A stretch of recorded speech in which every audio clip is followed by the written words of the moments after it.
Good news is no news. That's the message most journalists want to give us, and that's a dramatic mistake. I'm Charles Groenhuijsen. I'm 65. I've been a journalist for over 40 years. We have to realize that journalism is like a mirror. Our viewers, our readers look in this mirror and they're supposed to see the world as it is. And they don't.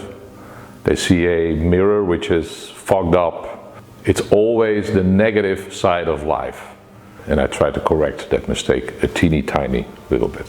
What I try to do as a journalist now is give more a long-term perspective.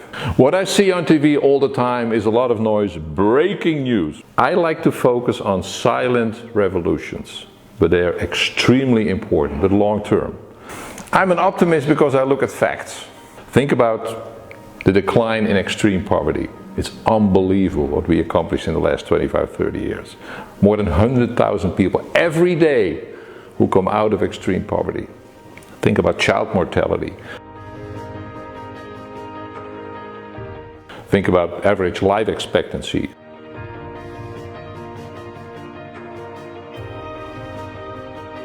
Think about average health in the world that has, improved tremendously, and people don't know it.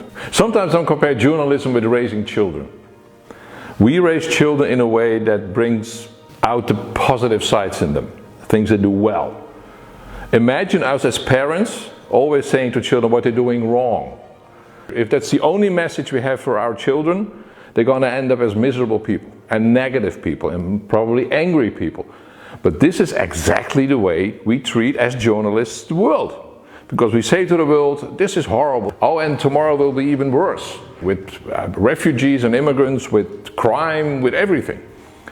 And the consequence of this negative attitude is that people look at the world in a very negative way. Very often it plays into the fear of people.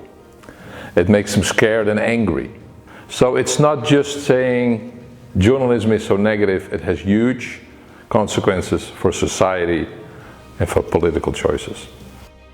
The basic difference I have with a lot of my colleagues, they tend to amplify the bad stuff in the world. I would go for the opposite, amplify the good without forgetting the bad. There's some huge issues, of course, and challenges. Think about the climate crisis, immigration, inequality. But at the same time, the progress in so many fields is unprecedented.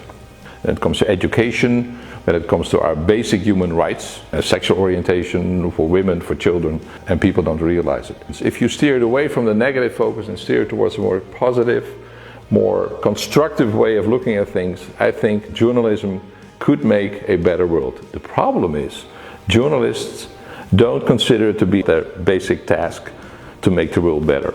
And maybe there is the basic difference of opinion I have with a lot of my colleagues. Yes, we are here to make a better world. People should realize that being pessimistic about the world is a choice, but optimism is a choice as well. It gives more energy, and eventually with that kind of energy we can make a better world for ourselves, for our children, our grandchildren.